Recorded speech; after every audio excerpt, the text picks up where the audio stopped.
ပပီယွန်ရေပွဲပမာတောင်ကျရေကြောင့်တရားငါးစင်ကျိုးသွားတယ်ချက်မြွာစာတီကိုပြန်လာတဲ့ကျွန်တော်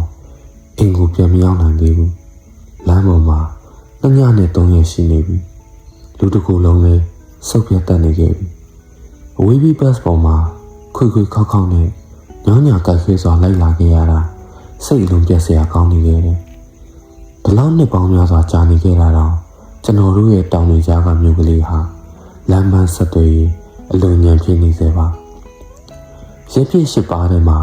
ငါတို့မြို့ကလေးပါတယ်ဟာလို့ပြောတတ်တဲ့တငယ်ချင်းတယောက်ကိုတတိယလို့ပြုံးမိသေးတယ်တော့အတွေ့တောင်ထက်ချက်ပြီးခီးနေရတဲ့မြို့ကလေးပေါ့သုံးရမြောင်များမှာကျွန်တော်တို့မြို့လေးနဲ့မနီးမဝေးမှအနေနဲ့ကွာကတောမြို့လေးတစ်ခုကိုကျွန်တော်စီးနေလာတဲ့ဘတ်စကားချင်းကပ်လာတော့စိတ်ရင်းနေရတော်တော်လေးပြေးပြောင်းစားပြလာတယ်ဒီမြို့ပြီးနောက်တစ်မြို့ဟာငါ့ရင်ရှိရဲ့မြို့ကလေးမဟုတ်လားနောက်ထပ်တောင်တချို့ကိုကြော်လာရင်ရခင်းစိတ်လေးတွေလမ်းလေးဝဲရမှာတပင်ပူလေးတွေယူကလစ်ပင်တွေရှိရဲ့ကျွန်တော်တို့မြို့ကလေးကိုရောက်တော့မယ်ည7 နာရီလောက်မှာတောမြို့လေးရဲ့အလေကောင်ကမုံကုတ်လက်ဖိတ်ဆိုင်လေးရှိမှာဘတ်စကားရက်သွားတယ်ခဏနားပြီးရဲ့သဘောနဲ့လက်ဖိတ်ကြီးစင်းတော့ခိုင်းတာပါခကြီးဆောင်လေးရောက်တော့မှမို့နွေးရီနေတဲ့ခီးလေးတွေစိတ်သက်သာရနေတဲ့ဟန်နဲ့လက်ဖိတ်ကြီးစင်းတော့ကြတယ်ကားပေါ်ကနေကျွန်တော်အောက်ကိုဆင်းလိုက်တော့မိုးကတဝိုးရွာချနေတယ်လက်ဖိတ်ဆိုင်နဲ့အပြေးလောက်ဝင်လိုက်ပြီးဝါချင်းချင်းမီးအောင်မှာထိုင်လို့ကောင်းမဲ့တောင်းတနေရာမှာထိုင်ရင်ကော်ဖီတစ်ခွက်မှာတောင်းမိတယ်စီဂရက်တလေးကိုခက်မြင်းဖွာဆိုင်ရင်တသားနေရမှုရေနံကြီးမဲတုတ်ထားတဲ့အဖေဆိုင်နေရနေစီဘာရင်မဟုတ်ရှောင်းနေနေမိရဲ့ပိုစတာအဟောင်းများနေရမုံဝဲပေါ်ကဘာရင်လို့တိတိကျကျမသိနိုင်နှစ်ပေါင်းများစွာကမြေဖြူခင်းနေရေးချစ်ထားတဲ့စာသားတွေအမှတ်အသားတွေပြင်သစ်ဒေသပတိနပိုလီယန်သည်ကော်ဖီကြိုက်ခဲ့သည်ဗြိတိရှဗိုလ်ချုပ်ဝဲလင်တန်သည်လက်ဖေးကြိုက်ခဲ့သည်ဝါတာလူတိုက်ပွဲတွင်နပိုလီယန်အရေးနိုင်ခဲ့လေသည်နေရာမောင်ကစာသားတွေကိုဖတ်နေတဲ့ကျွန်တော်တကူလုံးထူပူသွားတယ်စီဂရက်ကိုညှက်ထားတဲ့ကျွန်တော်လက်ချောင်းတွေတစ်ဆက်တုံးလာပြီဖေရဒါဟုတ်ဗျာကျွန်တော်နှစ်ပေါင်းများစွာမီးလော်ထားတဲ့အဖြစ်အပျက်တွေရုပ်ရှင်ဇာတ်ကား flashback ပြတယ်လို့ပဲအစီအီပြန်ပေါ်လာပြီလွန်ခဲ့တဲ့နှစ်ပေါင်းများစွာကကောင်းလေးတယောက်ကိုပြန်မြင်လာတယ်သူဖြောပိန်တဲ့တွေ့စပင်းရှိနဲ့လူမိုက်ကလေးအိမ်ကအဖေခင်အောင် BS ဆိုင်ငယ်ကြီးကိုညဘက်တိတ်ကလေးလူကြီးကိုမသိအောင်တွန်းထုတ်လာပြီးမိုင်30လောက်ဝေးတဲ့ဟော်ဒီမြို့ကလေးကိုတောင်တန်းနဲ့အတက်အဆင်းတစ်လျှောက်တဝဝမောင်းရင်ခုလိုမိုးတွေတအားရွာနေကြတယ်ဆိုဟော်ဒီလက်ဖက်ရည်ဆိုင်ကလေးစီရောက်လာခဲ့ဘူးလည်းမဟုတ်လားမြို့ကြားတဲ့တောင်တန်းတွေပေါ်မှာစိတ်ခင်းနေကြတဲ့နှစ်ဖက်စလုံးကခဏစိတ်စိတ်မင်းမြန်ကြတဲ့အခါအဲ့ဒီလူမကလေးကကျွန်တော်တိတ်မြင်နေရတဲ့မမတယောက်ကိုတောင်းကြီးကြည့်မလို့ပါဆိုပြီးယူတတ်ပြင်နေတာကိုခွင့်လုပ်ပြီးတောင်းခွင့်ပြုခဲ့တာလေအမှန်ရတာပြီအခက်မတည်းတနက်ဖြစ်ခံရနိုင်မိုင်းနှိမ့်မိနိုင်တဲ့ကလေးကိုမမဲအချိန်ကြီးလာခဲ့ဘူးတဲ့ကောင်ကလေးဆိုတာကျွန်တော်ပါပဲလေအဲ့ဒီလိုဆိုလာခဲ့တာဘာအတွက်လဲလို့ပြန်တွေးကြည့်ရင်တော်ရချင်းစရာကောင်းတယ်ဗျဟောဒီလက်ဖေးဆိုင်ပါရှင်စပင်းရှိလေးကိုညီလေးထိုင်ပြီးလေးကြည့်ဖို့လေဗျငွေရှိတဲ့ကောင်တော်စပွဲနောက်မှာ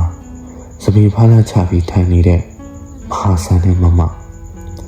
ဒီနေ့တော့ရှင်ထဲမှာမိတိတိဖြစ်ခဲ့ဘူးတဲ့ညတွေပေါ့ကျုပ်မကျက်တဲ့တလုံးကိုကျွန်တော်အမြဲမှားတတ်တာရဲ့အဲ့ဒီရောက်လာတဲ့ကျုပ်ပုံမှာကြည်အေးရဲ့ကြပြားတွေကိုဝိုင်းဆက်လက်ရည်နဲ့တချောင်းစီရေးထားတတ်တာတွေအိမ်ပြန်တိုင်းမလက်ရည်နဲ့ကြပြားစာလေးတွေပါတဲ့ကျုပ်အခွန်လေးတွေကျွန်တော်အိတ်ကထဲပါလာတတ်တာတွေဆိုင်လေးဝင်လာတိုင်းအေးချမ်းသွားစေတဲ့မမရဲ့အပြုံးလက်ကလေးတွေ အဲ့ဒါတွေရဖို့16နှစ်သားလေးကျွန်တော်စုံစားခဲ့ဖို့ပါလားတော့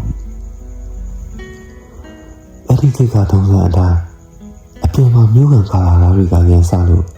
ရိုက်ကြနှက်ကြရင်လူမိုက်ကလေးကောင်းဝဲခဲ့ရတာပဲနောက်တစ်နေ့မှာတတိအဖွေသားခါးကြားမှာတမြောင်ထိုးပြီးမမစီလာခဲ့ဘူးလားပဲလာပေါင်းများစွာလာထိုင်ပြီးနေရုံကလွယ်လို့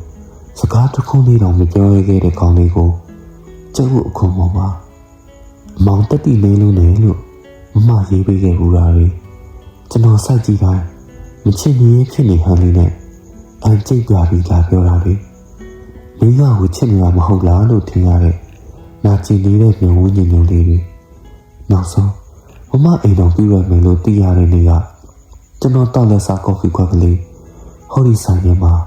ခွက်ကလေးကြာခွဲသွားတာလေပထမဆုံးနဲ့နောက်ဆုံးချင်းကောင်တော်နောက်မှာထိုင်နေတဲ့ငိုမင်းမမရှိမှတွားရပြီးတုံတုံကြီးရဲ့အတန်းနဲ့ငိုချင်းစိတ်ကိုထိန်လို့နေရာပေါ်မှာမြေပြူခဲနေရေးထားတဲ့နပိုလီယန်နဲ့ဝယ်လီနန်ဆိုရဲ့အစားသားတွေကိုနေကြည့်ရင်ကျွန်တော်ကော်ဖီကြိုက်တယ်ဆိုတာတတိယပြပါခင်ဗျာလို့လမ်းပြောရင်ခြာကနေလှည့်ထွက်ခဲ့တာပဲကျန်လမ်းမှာခါတီးရဲ့ဝေဒနာကိုဘိုးပေါက်တွေနဲ့အတူတူခံရင်းနာကျင်အော်ဟစ်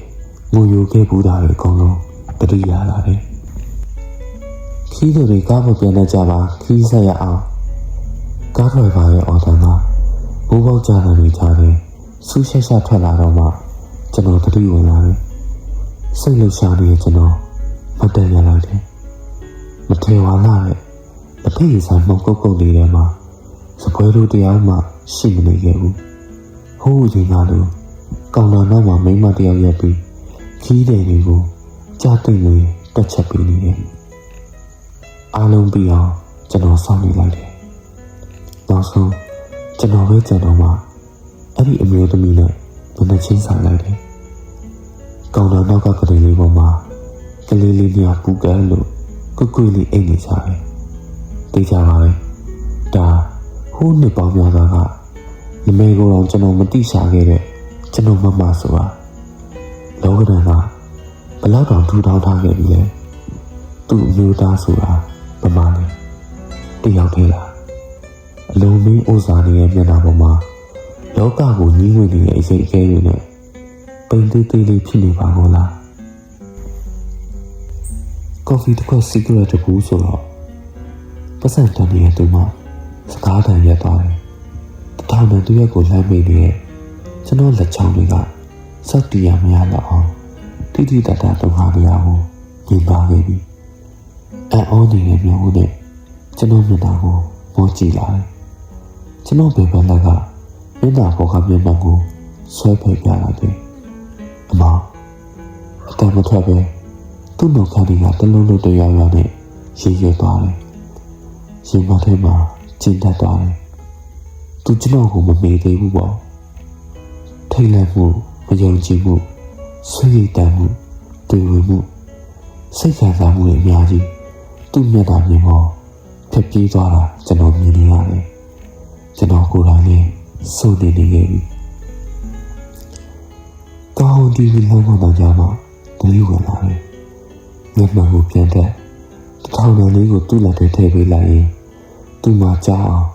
အန်ကျရင်ကျွန်တော်လှမ်းပြောလိုက်တယ်ကျွန်တော်ခုဒီကော်ဖီတောက်နေတဲ့အတီးလားဆိုင်ပြဘက်ကိုကျွန်တော်ထွက်လာတော့အသေးတန်ရွာချနေတဲ့မိုးကြောင့်ကျွန်တော်တကူလုံးဆူဆွဲသွားပြီဟူးကနေမောင်းထွက်လာတဲ့ဘတ်စကားပေါ်ကနေကျွန်တော်လှမ်းကြည့်လိုက်တော့မိုးမြူမုံနေကြတယ်မှာဝါချီရင်လက်ဖေးဆိုင်ကလေးကိုဝေဝေဝါဝါလိုက်မြင်နေရတယ်အဲ့ဒီတော့မှတော့ကျွန်တော်လက်ခုံမဟုတ်ပူနွေးတဲ့မိုးပေါက်တွေရွာကြလာပြန်တယ်တိတ်ကပုံမြင်လေးတခုဟာဘာလို့များဒီလောက်ဆွေးစရာကောင်းနေမှန်း